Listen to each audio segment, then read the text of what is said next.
আসসালামু আলাইকুম। ওয়েলকাম জানাই শিউলিস কুকিংয়ে সবাইকে। কেমন আছেন সবাই? আশা করি সবাই ভালো আছেন। আমিও আলহামদুলিল্লাহ ভালো আছি।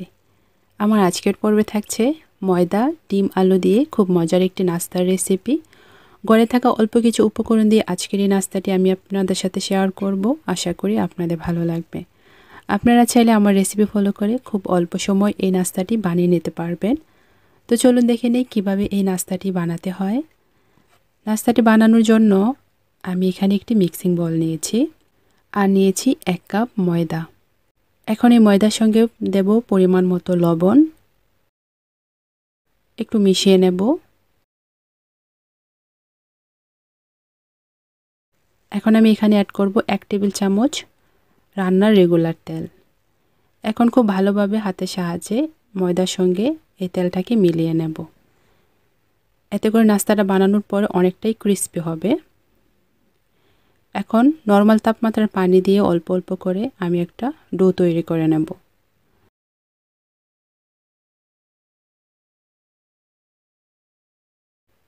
আমার ডোটা মাখানো হয়ে গেছে। এখন উপর থেকে একটু তেল দিয়ে দেব। এতে করে উপরটা ড্রাই হবে না। ঢাকনা দিয়ে রেস্টে রেখে দেব 10 মিনিটের মতো। এর ফাঁকে আমি নাস্তাটার জন্য একটা পুর তৈরি করে নেব। আমি এখানে 2টো আলু সিদ্ধ করে গ্রেটার দিয়ে গ্রেট করে নিয়েছি। 2টো ডিম সিদ্ধ করে গ্রেটার দিয়ে গ্রেট করে নিয়েছি। দেব পরিমাণ মতো লবণ। দেব 1/3 কাপ পেঁয়াজ কুচি,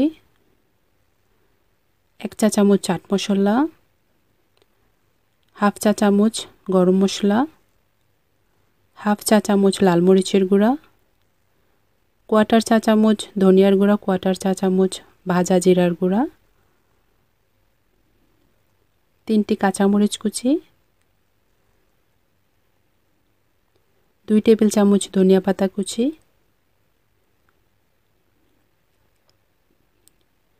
সবগুলো উপকরণ দেওয়া হয়ে গেছে। এখন একটি প্যাচুলার দিয়ে খুব ভালোভাবে সবগুলো উপকরণ একত্রে মিশিয়ে নেব।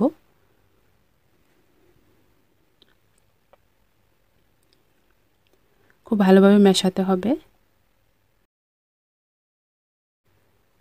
আমার ডিম আলুর মিশ্রণটা তৈরি হয়ে গেছে। এখন আমি এক সাইডে রেখে দেব। আর ডোটা দেখে নেব। ডোটা আগের থেকে অনেকটাই সফট হয়ে গেছে।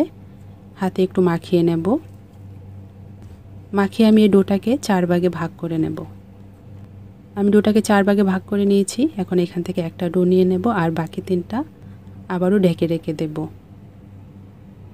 উপর থেকে কিছু ময়দা দিয়ে আমি একটা বড় পাতলা রুটি বেলে নেব।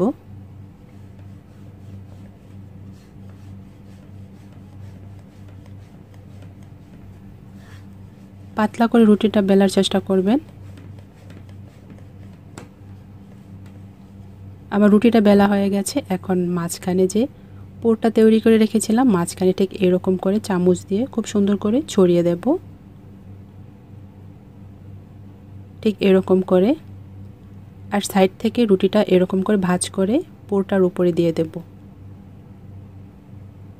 আর হাতে একটু পানি লাগিয়ে এই রুটিটার উপরে লাগিয়ে দেব। এতে করে রুটিটা খুলে যাবে না ভাজার পরে।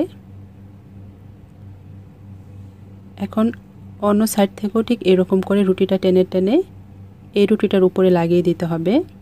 হাতে একটু চেপে চেপে দিতে হবে। আমি সব দিকে একটু একটু পানি লাগিয়ে নিয়েছি।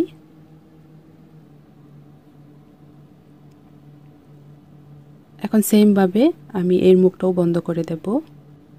হাত দিয়ে একটু চেপে চেপে দিতে হবে। আমার নাস্তাটা বানানো হয়ে গেছে। আর ভাজার সময় এর মুখটা নিচের দিকে দিয়ে ভাজতে হবে।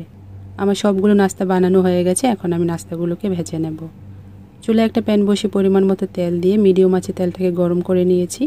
চুলার জালটাকে মিডিয়ামে রেখে নাস্তাগুলো ভেজে নেব। আর ভাজার সময় মুখটা নিচের দিকে দিয়ে ভাজবো। এতে করে নাস্তাটা আর খুলে যাবে না। এখন 2টো চামচ দিয়ে এরকম করে উল্টিয়ে দেব। চুলার জালটাকে মিডিয়ামে রেখে নাস্তাগুলো ভাজতে হবে। এতে করে ভিতরটা উপরটা খুব সুন্দরভাবে ভাজা হয়ে যাবে। আমার নাস্তাগুলো ভাজা হয়ে গেছে। এখন তেল ঝরিয়ে তুলে নেব। আর গরম গরম সসের সাথে পরিবেশন করে নেব। তো তৈরি হয়ে গেল আমার একটি নাস্তার রেসিপি। আপনারা চাইলে অল্প সময় এই নাস্তাটি বানিয়ে শেয়ার করতে পারেন পরিবারের সবার সাথে, অথবা বাচ্চাদের টিফিনও দিতে পারেন। আমার রেসিপি ভালো লাগলে একটি লাইক দিবেন আর চ্যানেলটিকে সাবস্ক্রাইব করে চ্যানেলটির পাশেই থাকবেন। আর আগে থেকে যারা আমার চ্যানেলের পাশে আছেন তাদেরকে জানাই অসংখ্য অসংখ্য ধন্যবাদ। আশা করি সবসময় আমার চ্যানেলের পাশে থাকবেন। সবাই অনেক ভালো থাকবেন। দেখা হবে নতুন কোনো পর্বে। আল্লাহ হাফেজ।